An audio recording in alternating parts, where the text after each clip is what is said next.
करते हैं और विश्वजीत जी, पंकज जी, आप दोनों का बहुत बहुत स्वागत है शो में। और पंकज जी, आपके लिए पहला सवाल धर्मेंद्र का, जो कि यूट्यूब से आया है, धर्मेंद्र पटेल का, उसका लेते हैं। और इनकी उम्र 32 साल की है। इन्हें 5,000 रुपये से एसआईपी की शुरुआत करनी है। बिगिनर हैं। Parag Parekh flexi cap, Motilal Oswal mid cap, ICICI Pru का मल्टी एसेट एलोकेशन फ़ंड, इनमें से किस में शुरुआत करें अपने निवेश की? और इन्होंने अपने लिए ये जो फ़ंड सिलेक्ट कर रखे हैं, आपके मुताबिक कैसे हैं? कविता जी नमस्कार, विश्वजीत जी आपको भी नमस्कार। और देखिए, तीनों फंड्स अच्छे हैं और नए निवेशक हैं, 32 साल की उम्र है। अगर नजरिया लंबी अवधि का हो तो मैं कहूंगा कि तीनों फंड्स में निवेश किया जा सकता है।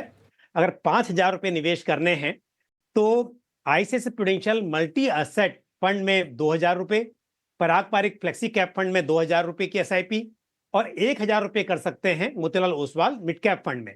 तो तीनों फंड्स जो चुने हैं आपने धर्मेंद्र जी, तीनों में आप कर लीजिए। और एक चीज है कि आपने फाइनेंशियल गोल कुछ सेट किया है, ये बताया नहीं है, तो गोल जरूर सेट कीजिए।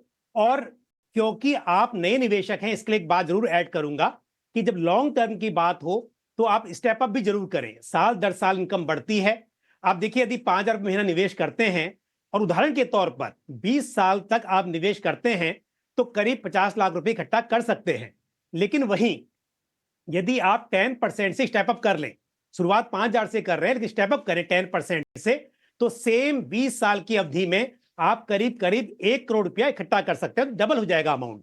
तो इसके लिए जब लंबा समय हो तो आपको जरूर स्टेप अप करना चाहिए। और जैसा मैंने शुरुआत में कहा, एक गोल आप सेट कर लें तो सही ट्रैक पर आप हैं, क्या बदलाव करने समय समय पर, वो भी आप तय कर पाएंगे।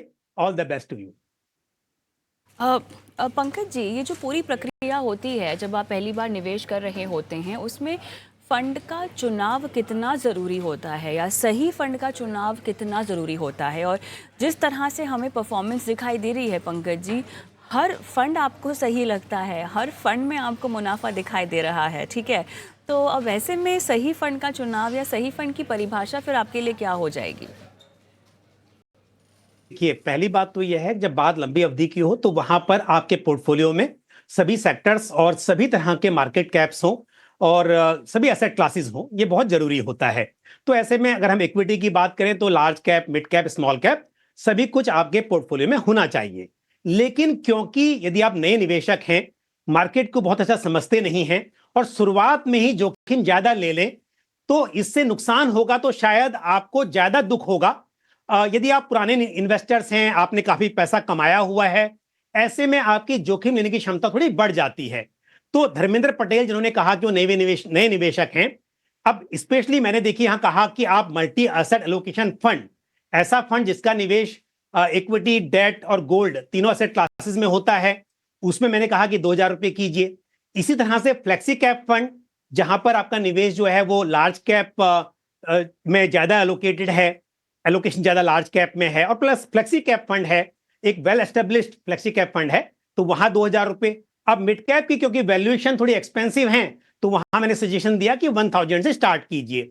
तो इसके लिए आपको शुरुआती दौर में थोड़ा सा रिस्क को कम करते हुए चलना चाहिए।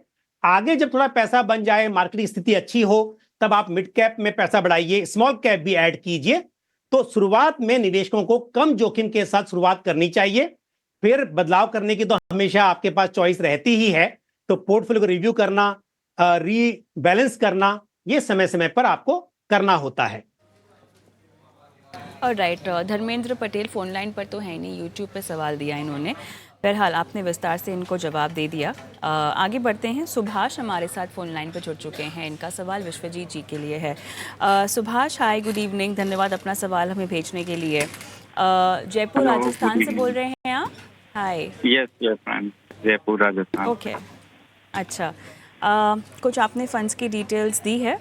HDFC निफ्टी 50, मोतीलाल ओसवाल का mid cap, ABSL digital India, Nippon small cap, quant का भी स्मॉल कैप है आपके पास, और HDFC फोकस 30 भी है। इसमें आपने SIP शुरू करनी है। आपने अपनी वाइफ का भी पोर्टफोलियो हमको भेजा हुआ है। जो आपका पोर्टफोलियो है उसमें टारगेट है 3 CR इन 15 ईयर्स, और वाइफ के फ़ंड के लिए, वाइफ के पोर्टफोलियो के लिए आपने 1.5 करोड़ का टारगेट रखा है 15 साल में, और बेटे का भी एक पोर्टफोलियो है जिसमें आपने 1 CR का टारगेट रखा है 18 साल में। सुभाष, जो डिटेल्स दी गई हैं इसके अलावा और कुछ आपको ऐड करना है? यस।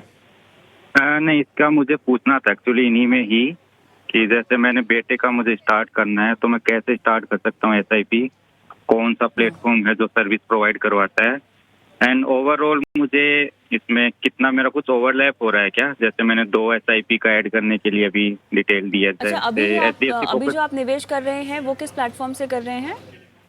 मैं पेटीएम मनी जो ऐप है उससे, ओके, ये ठीक है। डायरेक्ट प्लान है सारे। यस। हम्म हम्म। चलिए ठीक है, तो ये पोर्टफोलियो एक बार चेक करवा लेते हैं और ओवरलैप पर आपका कोई सवाल था उसका भी जवाब हम दिलवा देंगे। विश्वजीत जी बताइए, फंड्स कैसे हैं? बिल्कुल सुभाष जी, आपका पोर्टफोलियो काफी डाइवर्सिफाइड है। डिफरेंट एएमसीज आपने ले रखी हैं। 50,000 की आप एसआईपी कर रहे हैं और 3 करोड़ का जो आपने लक्ष्य रखा है, अगर मैं 50,000 की एसआईपी को 12% का फीसद लेके चलता हूँ 15 वर्ष के लिए, तो करीब करीब 2.5 करोड़ रुपया बन जाता है। और आपके पास एक लमसम भी है 5.5 लाख के करीब, तो ये भी बढ़कर 30 लाख बन जाता है 15 वर्ष में, अगर हम 12% का फीस लेके चलते हैं, तो करीब करीब 20-1 लाख का गैप बनता है। तो अगर 4-5 हजार की एसआईपी आप और ऐड कर दें, जो फंड आपने ले रखे हैं उन्हीं में ऐड कर दें, तो मेरे ख्याल में आप 3 करोड़ का लक्ष्य आराम से अचीव कर पाएंगे। पोर्टफोलियो डाइवर्सिफाइड है।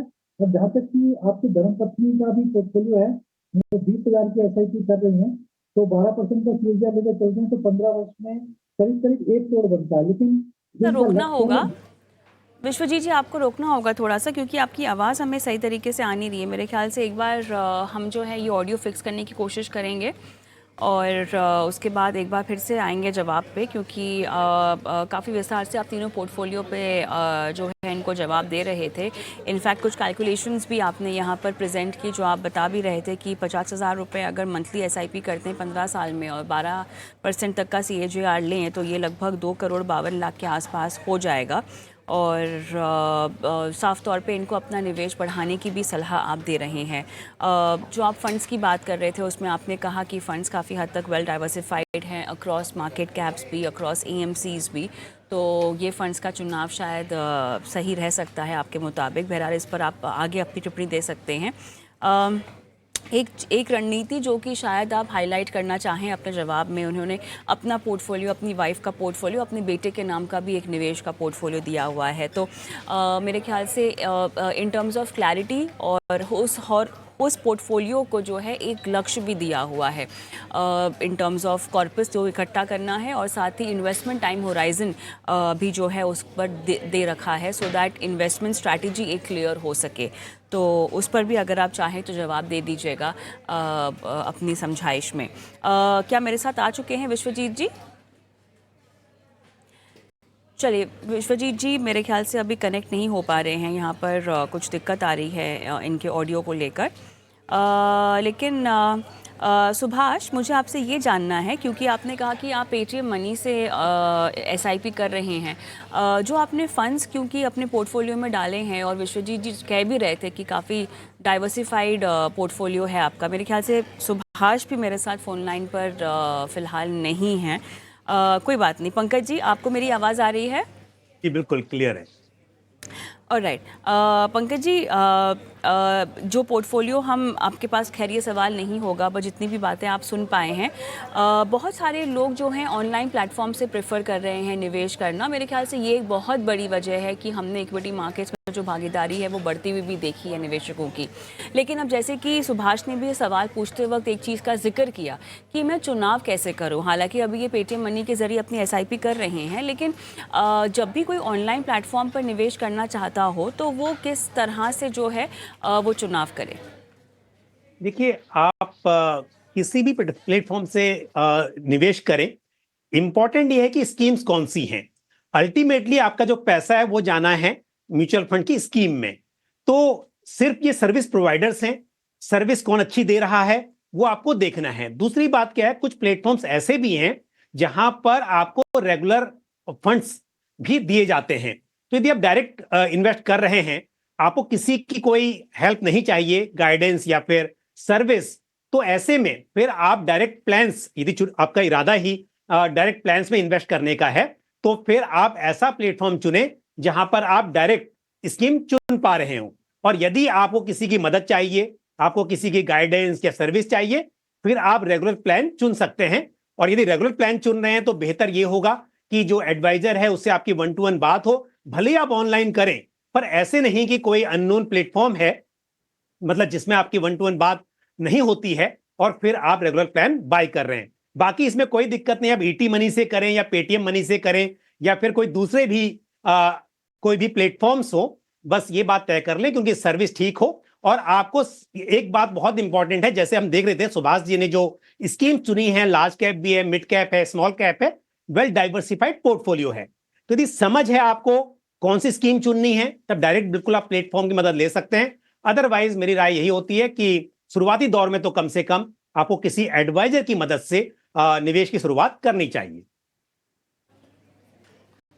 ऑलराइट, चलिए सुभाष, आपका सवाल हम एक बार फिर से लेंगे क्योंकि ना यहाँ पर कोई टेक्निकल दिक्कत हो गई है और हम जुड़ नहीं पा रहे हैं विश्वजीत जी से। तो आपका सवाल हम एक बार फिर से शो में शामिल करेंगे, किसी और एक्सपर्ट के ज़रिए आपको हम सलाह दिलवाने की कोशिश करेंगे। भास्कर हमारे साथ फ़ोन लाइन पे जुड़ गए हैं जो कि अपना सवाल पंकज जी से पूछेंगे। भास्कर नमस्कार, कैसे हैं सर आप?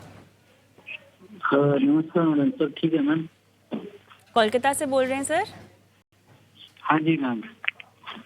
ओके सर, आपने ये 5 लाख रुपीज़ इन्वेस्टमेंट के लिए कुछ 5 फंड्स यहाँ पे हमें भेजे हैं। पराग पारिक का फ्लेक्सी कैप है, कोटक का मल्टी कैप है, मोतीलाल ओसवाल का मिड कैप है, निपॉन इंडिया का स्मॉल कैप है और क्वांट का लार्ज एंड मिड कैप है। और 15 से 20 साल के लिए आपको इन फंड्स में निवेश करना होगा। 1-1 लाख रुपए के हिसाब से आपने 5 फंड्स चुने हैं? हाँ जी मैम। ओके इससे पहले कि आपने निवेश किया हुआ है म्यूचुअल फंड में, क्या आपका ऑलरेडी कोई पोर्टफोलियो है जहाँ पे आपकी एसआईपी चल रही हो या आपने लमसम निवेश किया हो? हाँ, मेरा 2 लमसम है एसबीआई में। एसबीआई एनर्जी अपॉर्चुनिटी में 50,000 है और एसबीआई टेक्नोलॉजी अपॉर्चुनिटी में 50,000 का है लमसम है। दोनों एसबीआई के ही हैं? हाँ जी। चलिए 15 से 20 साल के बाद कोई खास फाइनेंशियल गोल जो आपको पूरा करना हो इस इन्वेस्टमेंट से? के बाद का ये फंड हो जाता हाँ? है इसके लिए, रिटायरमेंट क्या कह के रहे लिए हैं मतलब। रिटायरमेंट के लिए? अच्छा, हाँ ओके जी। Okay okay. तो कोई कॉर्पस आपने सोचा नहीं है कितना इकट्ठा करना रिटायरमेंट के लिए, कितना काफ़ी होगा? एटलीस्ट 50 लाख। 50 लाख रुपए आपको चाहिए होंगे। आपके पास प्रबंध है रेगुलर इनकम का, कि इसी पोर्टफोलियो में से आपको रेगुलर इनकम भी चाहिए होगी? अभी तो जो हमारा इनकम है उससे मेरा हो जाता है मतलब, बट आफ्टर 15 ईयर तो ये इनकम नहीं रहेगा, रिटायर्ड हो जाएंगे। इसके लिए एक फंड हो जाता है, उससे हम फिर मतलब उसके थ्रू कुछ करके मतलब इंटरेस्ट है या कोई चीज से फिर अपना रिटायरमेंट वाला प्लान चलता है। ठीक है, ठीक है। चलिए पंकज जी, यहाँ पे हेल्प कीजिए, इनकी लमसम इन्वेस्टमेंट इनको करनी है। अच्छा, उससे पहले बताइएगा, बाजार में तो काफ़ी उतार चढ़ाव दिखाई दे रहा है पंकज जी, ऐसे में लमसम इन्वेस्टमेंट के लिए फिलहाल थोड़ा सा रुक जाना चाहिए क्या? बिल्कुल, देखिए अगर पैसा अवेलेबल है आपके पास तो मेरी राय यही है कि स्टैगर्ड मैनर में करें, एक साथ एक दिन में पूरा पैसा ना करें। उसकी बजाय यदि आप उसे कुछ किस्तों में करते हैं तो इससे जो थोड़ा मार्केट में उतार चढ़ाव चल रहा है वो जोखिम थोड़ा कम हो जाएगा। लेकिन ऐसा भी नहीं है इसका मतलब कि बहुत सारे निवेशक पैसा लेके बैठे हुए हैं कि नहीं मार्केट बिल्कुल नीचे आ जाएगा तब करेंगे, तो किसी को नहीं पता कि बॉटम कब बनेगा। इसके लिए आपको टुकड़ों में, किस्तों में इन्वेस्ट करना चाहिए और इन्वेस्टमेंट की शुरुआत के लिए मेरे हिसाब से सही समय है, काफी करेक्ट हो चुका है मार्केट, तो शुरुआत तो बिल्कुल की जा सकती है। अब सवाल का जवाब भी दे देता हूं कविता जी इनके। पहली बात तो यह है कि ये जो अभी आपने फंड्स चुने हैं ये बिल्कुल अच्छे फंड्स हैं। आपने जो 5 फंड्स चुने हैं वो पांचों फंड्स अलग अलग कैटेगरी के हैं और अपनी कैटेगरी में बेहतरीन फंड्स हैं, इनमें निवेश किया जा सकता है। लेकिन जो 2 फंड्स आपने अभी बताए, एनर्जी फंड और टेक्नोलॉजी फंड, फंड्स वो भी अच्छे हैं, लेकिन एक नए निवेशक के लिए, क्योंकि आपने कहा कि 2 ही फंड्स आपके पास हैं अभी और दोनों ही आपके पास वो थीमेटिक या सेक्टोरल फंड्स हैं, तो मेरे हिसाब से आपको शुरुआत करनी चाहिए थी डाइवर्सिफाइड फंड जैसे कि फ्लेक्सी कैप या large and mid cap fund, इस तरह के फंड से।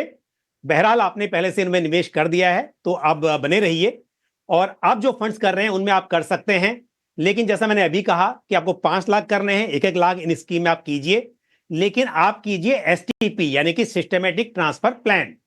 वीकली एसटीपी कीजिए, हर हफ्ते आपके जो सोर्स स्कीम है जिसमें आप पहले पैसे पार्क करेंगे, एक लिक्विड फंड में इन्वेस्ट कीजिए।